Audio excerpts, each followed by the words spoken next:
మన అన్నగా ఇవాళకి మనం జ్ఞాపకం చేసుకుంటున్న వ్యక్తి ఎవరైనా ఉన్నారు అని అంటే అదే అదే అదే వైఎస్ఆర్ వైఎస్ఆర్ వైఎస్ఆర్. కన్నులు మెరిసే కాంతులు వచ్చే, మనసులు మురిసే పంటగా వచ్చే, మునుపటి రోజులు వచ్చేస్తున్నవిరా. 5 సంవత్సరాల 3 నెలలు మాత్రమే పరిపాలన చేశాడు మన దివంగత నేత నాన్నగారు. అయినా ప్రతి ఇంట్లోనూ చనిపోయిన తర్వాత బతుకున్న వ్యక్తి ఆ దివంగత నేత ప్రీతమ నాయకుడు రాజశేఖర రెడ్డి గారు.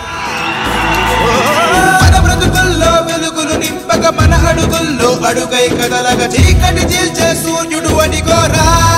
ఇవాళ చంద్రబాబు నాయుడు గారి పాలన ఎప్పుడెప్పుడు పోవాలి వ్యాప్తంగా ఎవరి ఆకాంక్ష అయినా కూడా ఆ రాజన్న రాజ్యం తిరిగి రావాలి అన్నది ప్రతి ఒక్కరి కోరికగా ఇవాళ వినిపిస్తా ఉంది.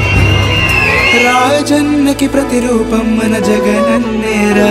రాబోయే రోజుల్లో మన పార్టీ ఏం చేస్తుంది దగ్గర నుంచి మనం అధికారంలోకి వచ్చిన తర్వాత ఏం చేయబోతాం వరకు చిగురించనులే మన స్వప్నాలే, వికసించనులే మన వర్ణాలే, ఇది నూతన ప్రగతికి శ్రీకారం కదలా. చిరునవ్వులు విరిసే రోజులు రానున్నవి త్వరలో, అవి కోరా రాజన్నకి ప్రతిరూపం ఇతడేరా.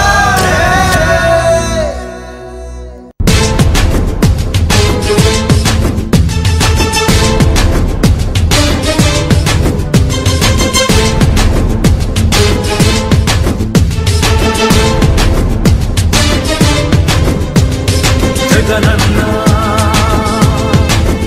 మా జగనన్నా, పగులుతున్న యువతరం నేడు జగనన్నను పిలుస్తోంది చూడు. రగులుతున్న యువతరం నేడు జగనన్నను పిలుస్తోంది చూడు. అణగారిన దీనులకు దీపమై వెలగాలి, బానిసైన పేదలకు తోడుగను